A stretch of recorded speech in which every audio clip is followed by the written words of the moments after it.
Welcome to the Changelog, episode 0.0.9er. This is, like the third week into January now. It's a brand new year, but my name's Adam Stakoviak, and I also have my co-pilot with me. His name is... Win Netherland. This is the news section of the show. Marshall Culpepper from Appcelerator Titanium stuck around, and we discussed the news and events of the week. Kind of caught up over the Christmas break. Some entertaining stuff in there. Yeah, some small entertaining stuff. I think the fun one there was a small discussion around Sea of Clouds Fix Me project. Right, which we are still waiting on details from that contest to see how it turned out. Stay tuned. We'll be announcing the winners in an upcoming episode. I guess the play there is if anybody has anything fun like that they want to try to branch out to a larger audience, definitely let us know. We'll tweet about it. We'll probably plug it on the blog and help you however we can if you're essentially putting a bounty out there to solve a problem using crowdsourcing. You know, it's a fun thing, right? That's right. But anyways, I guess we don't really have much to say. I guess all the content is in the news, so we should allow them to grace their ears with our voices. Let's get to it. All right.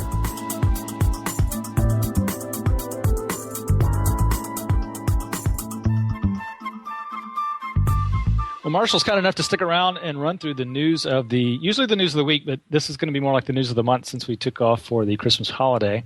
So thanks, Marshall. But running through this, let's take a look and start with the Fix Me repo from Sea of Clouds. And Sea of Clouds is one of my favorite. They've created the Tweet jQuery plugin I use in a lot of applications, more than I care to admit.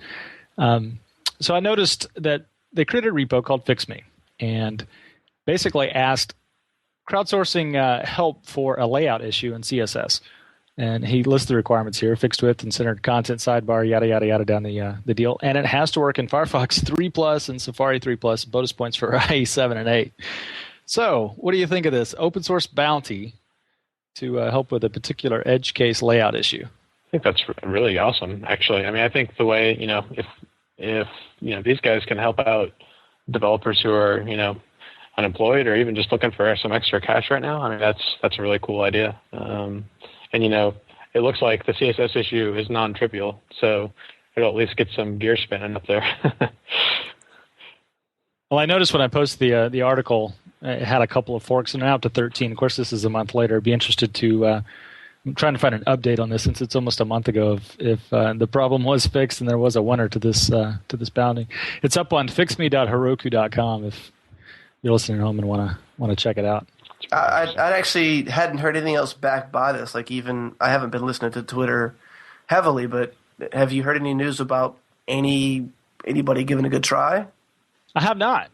So I would say probably then the fail. Well, not that it's a fail, but the fail, I guess, on maybe it's my part. It could be my fail.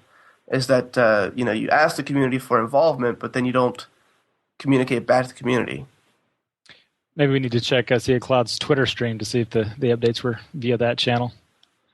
Interesting, nonetheless. Like even the repo, even the repo has nothing at all. Not even a README, but that's fine. Right. Did you guys see this one? Short Wiki, a simple SMS-based wiki using Google Voice. This is a contrived example of using Google Voice, but if either of you have a Google Voice account, played with it? Oh, yeah. Yeah, I do. I like it that it rings every phone that you got, simultaneously, and I know there's other services out there that do it, but How many phones do you have, Win? I've got at least 2. No, what I also like about it is the way that you can mask your mobile number and hand out your Google Voice number, and that way it's kind of like a layer of abstraction, right? If you don't want to hand out your mobile number, you can just get out the Google Voice number. And I found one of the coolest features about Google Voice when you sign up is that you can pick your own phone number. And most exchanges are available, and I was able to get one that had the same last 4 as my main number, but had a different exchange, which was easy to remember because I'm getting up in years and can't remember as many numbers as I used to get. The exchange, is that the first 3 or the second 3? It's the second 3. Okay. Get the area code, the exchange, and then the last 4. Of course, area code. Jeez, what's wrong with me? I couldn't get 713. I'm here in Houston, and I think I got 832, which is sort of your debunked version of Houstonians' area code choices, but whatever. I was going to say, I like the fact that, if I ever have a marketer or anyone calling me that, I can just screen them if they're not on my contact list, which I use that whenever I can. It also includes texting, which is cool. I texted Adam from it the other day, and he replied. Oh, yeah, it's totally true. I'm glad you mentioned that. Oh, yeah. Geez, while I was traveling to Canada, when I was up in Canada, I had internet access, but I would have to pay more for it on my phone traveling. So rather than text from my phone, I'd stop at a Holiday Inn, steal their Wi-Fi temporarily, jump onto Google Voice, and send an SMS to like family and friends to say I'm okay. That's kind of funny. Well, my wife and we both have Google Voice numbers, and we've gotten to the point now where we text solely through Google Voice. We don't, even through our cell phones, we go to the Google Voice little central server or whatever. We've just gotten so used to it. We don't. That way, you can move your conversation between your phone and your voice web page and everything. So. Oh, wow. I didn't ask you in the interview. Do you own a Droid? Because that's one of the selling points for that platform is the integrated Google Voice that I saw. No, I own an iPhone right now. So. Anybody in your team? I guess that you got them laying around the office to test things. Anybody have a Nexus One? No one has a Nexus One yet, but they have ordered it. So Don is the guy that works on Android, and he's here in Dallas as well. And I think he has all the Android phones right now, except for the Droid Ares, I think. He doesn't carry them all around, does he? No, he just has them in his test environment. He carries a G1 on his person, I think. Just had a mental picture of the Geek Squad guy that's got the utility belt with the 5 cell phones. Yeah. I would imagine that Google should have sent you guys. I mean, when I say should, I mean since you're developing for various mobile platforms and supporting their platform, they should have sent you a Nexus One just to get you guys to buzz about it. Well, we have Jeff Haney is our CEO, and he has friends in Mountain View that just kind of give him free phones a lot. But we don't have an official relationship with Google or Apple or anyone. So, it's kind of part of the cost of doing business. So. So next up is persistence. It's a high-level persistence database system for Node.js, and we can't say Node.js without Adam spelling Node.js because it's my accent that right. I think I say Node.js. So Node.js, like that's tree right. node. So this is like a cross backend persistence layer for Node.js that hits Postgres, SQLite, Mongo, and JSON-DB. Have you done any Node.js, or is it just kind of? Well, you mentioned it earlier. Why this is separate from the news, but back in the actual interview, he was raving about Node.js, wasn't he? Or you, Marshall? I think. Oh yeah, I think it's an amazing project. Just in terms of what it's doing, because it's integrated well with V8, and it's really fast, and the API is nice, and there's not too many things to say that are bad about it. I haven't used it too much other than kind of playing around with it, but I hope to find a use for it soon because I really like it. So when we talked with Steven, he was wondering why people would want to do this kind of stuff, I guess, at the client level, or sorry, on the server level, right? Because Node.js is on the server, right? Mm-hmm. What are your feelings about that? Like, why? Because if you can write, because his answer back was, if I could write Ruby or if I can write JavaScript, which would I rather write? And when you even said I'd rather write Ruby. Well, I think it's people growing, coming out of college now are increasingly using JavaScript for everything. And, obviously we're seeing the web move that way. We're seeing pretty much everything move that way. And I think it's just a matter of time before JavaScript is kind of everywhere. And, there were attempts like a decade ago to write, server-side JavaScript stuff. There was like a Netscape product. I can't remember the name of it off the top of my head. That did server-side JavaScript. But at that time, JavaScript was a toy language. No one took it seriously. And I think that perception has changed. I think people are doing serious things now with JavaScript, and I think people enjoy the language, they enjoy the syntax, whatever. And I think this is kind of the next natural extension of that. Is that on your tongue? You're going to say Jay Rezzig's quote? No, I wasn't. Thanks for reminding me that JavaScript's the frumpy girl from high school that's now incredibly hot and smart 10 years later. Absolutely. Right. But you were asking me which I prefer to write, and based solely on syntax, I would have to say Ruby. But you've also got to recognize that JavaScript's probably the most embedded language in the world, I would think. And there's VM layers that JavaScript can target that are incredibly fast just because they've been around for a while. So, but another angle of this story, Marshall, is of the backends that this persistence store targets. 2 of them are relational and 2 of them are schema free. Have you done any schema free development? Because it seems like I find myself doing more and more schema free. Is that like the? What is that the? NoSQL. Kind of like, yeah, exactly. Well, they do have queries, right? But they're not necessarily SQL. They're more URL based or whatever, REST based. Right, and it's usually kind of like hashes in the sky and memory stores. Yeah. For the most part, document storages, but that would be killer if you in Titanium could have something like a MongoDB embedded or something where a couch even where you had I know you got SQLite in the browser in WebKit, but not having to know your schema up front is just incredibly powerful. Absolutely, yeah. I have done a little bit of development with that. I did some Amazon DB stuff, which was okay.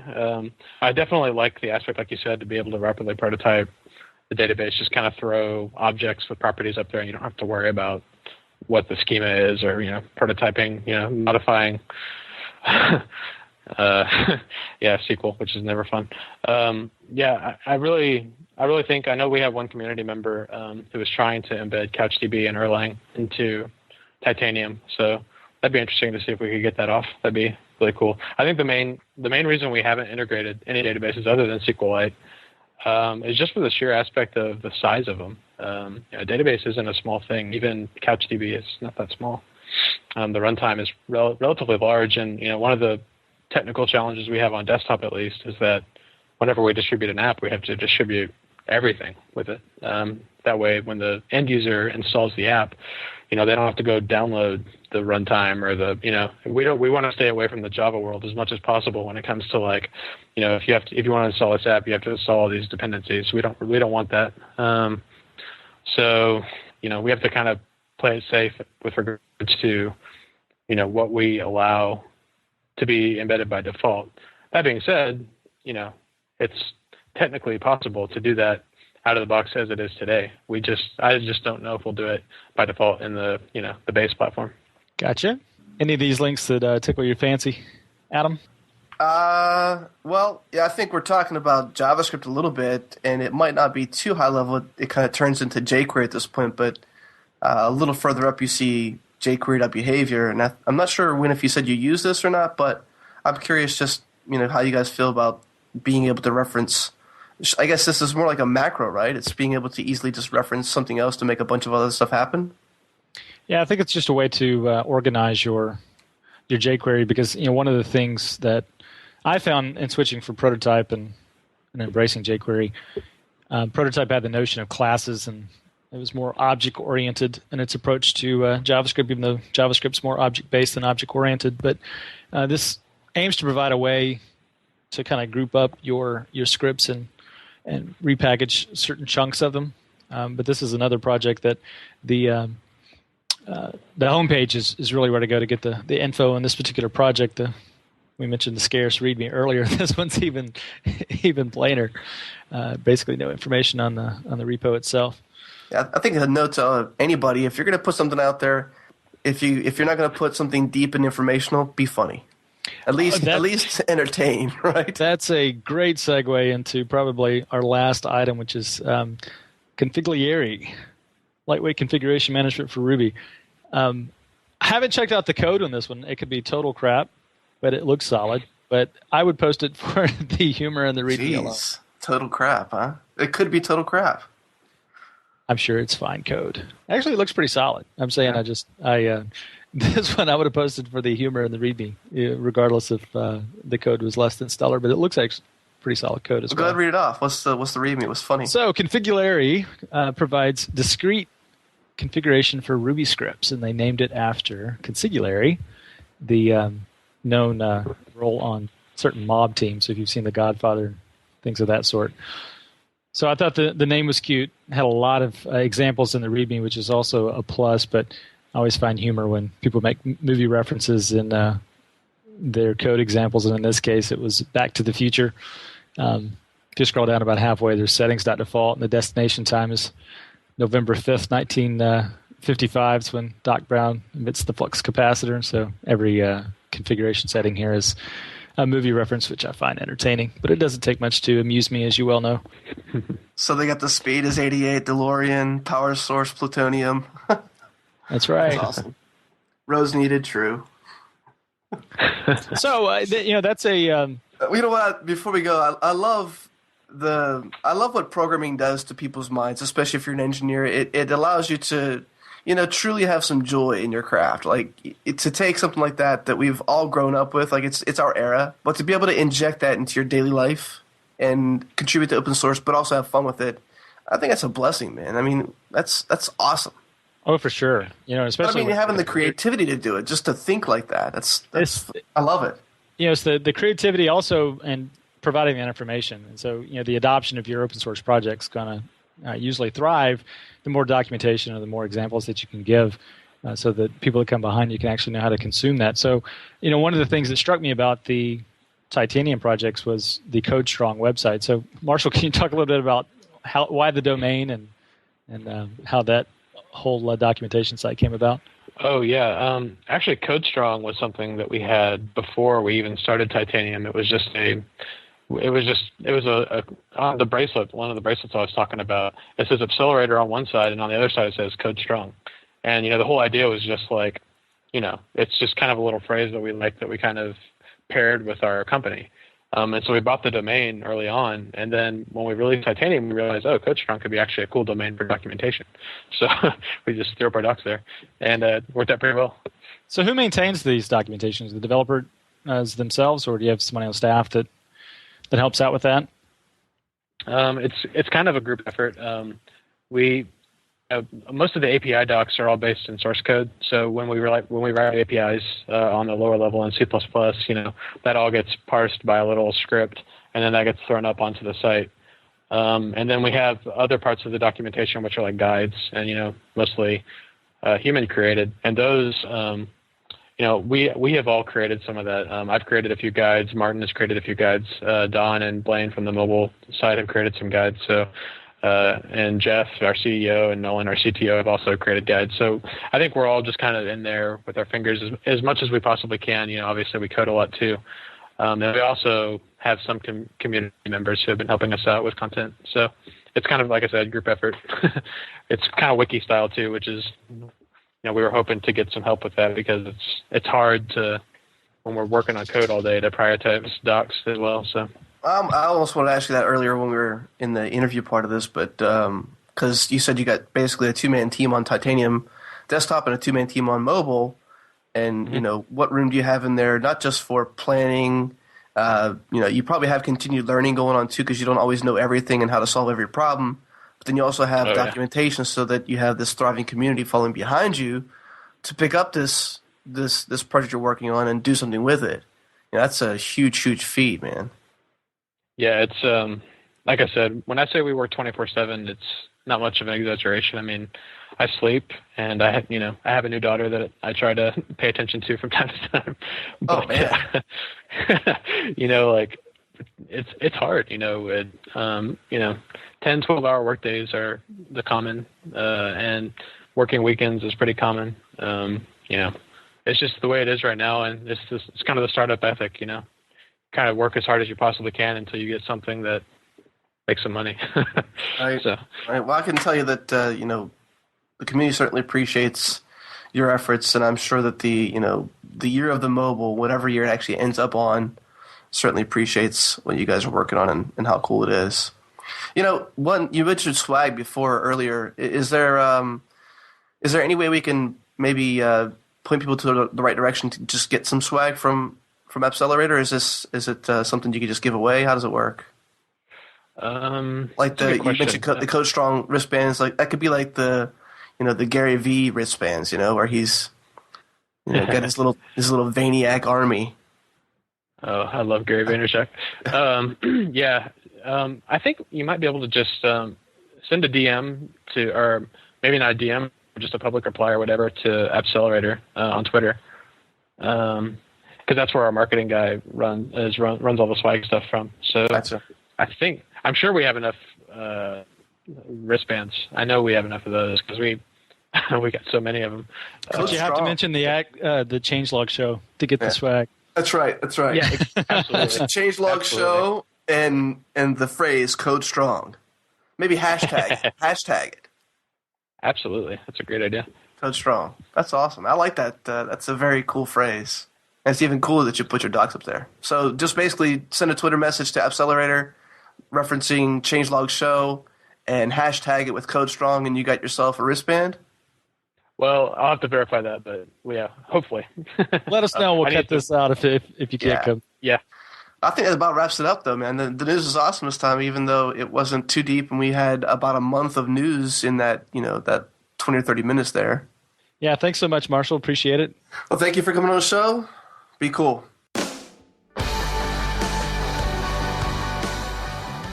Thank you for listening to this edition of the Changelog. Be sure to tune in weekly for what's fresh and new in open source. Also, visit thechangelog.com to follow along, subscribe to the feed, and more. Thank you for listening. I found myself for the first time.